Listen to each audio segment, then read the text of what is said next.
Budget इजाद किया गया है जिसमें लगभग इस देश का हर वर्ग निराश हुआ है, मात्र दो व्यक्तियों को छोड़ के, नीतीश कुमार और चंद्रबाबू नायडू। मैं पूछना चाहता हूं कि वो राज्य जिन्होंने अभूतपूर्व समर्थन भाजपा को दिया, अपने राज्यों की लगभग सारी सीटें दे दी, जैसे कि दिल्ली है, गुजरात है, उड़ीसा है, हिमाचल प्रदेश है, झारखंड, छत्तीसगढ़ है, मध्य प्रदेश है, इन राज्यों को क्या मिला इस बजट में? इन राज्यों को कुछ नहीं मिला।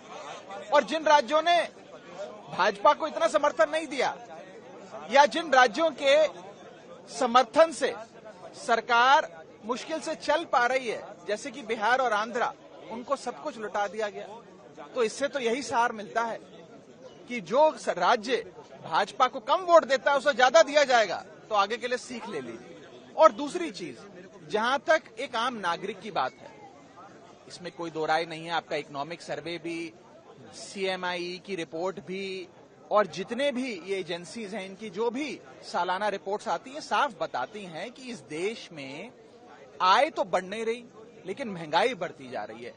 अगर आय महंगाई के अनुसार नहीं बढ़ेगी तो इस देश का हर नागरिक एक महीने से गरीब होता जा रहा है। और उसके ऊपर निवेश करने वाली जो एक बहुत बड़ी तादाद थी इस देश में, उसको लाचारी के कगार पे लाकर सरकार ने खड़ा कर दिया, जिसमें सबसे बड़ा, मैं कहूंगा, बॉडी ब्लो इस देश के इन्वेस्टर्स को दिया गया है, वो है इंडेक्सेशन की।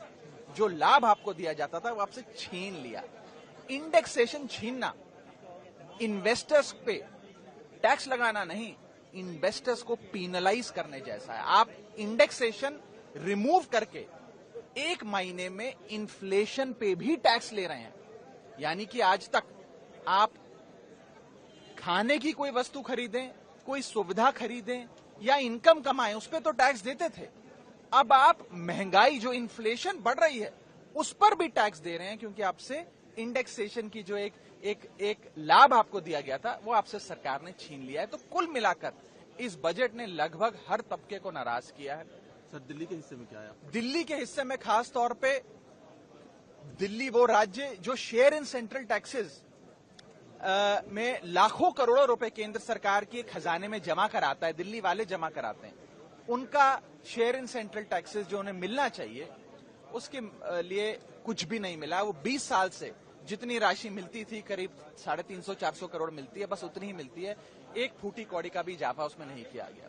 और एक प्रकार से पक्षपात तमाम राज्यों में किया गया है, दुर्भाग्यपूर्ण है। और मुझे लगता है कि शायद ही कोई ऐसा बजट होगा इस देश के इतिहास में जिसने लगभग सबको निराश किया हो। और यहां तक कि अगर आप भारतीय जनता पार्टी की समर्थकों से बात करें, इंटरनेट पे देखें या इंटरनेट के अलावा भी सड़क चलते भाजपा के समर्थकों से बात करें, वो सब भी इस बजट से निराश हुए हैं। मुझे लगता है कि कुछ जो पीनलाइजिंग प्रोविजंस इस बजट के माध्यम से लाए गए हैं, जिस प्रकार से इंडेक्सेशन समाप्त किया गया है, कैपिटल गेन्स पे टैक्स बढ़ाए गए हैं, एटसेट्रा, इनको समाप्त करना चाहिए। Thank you sir.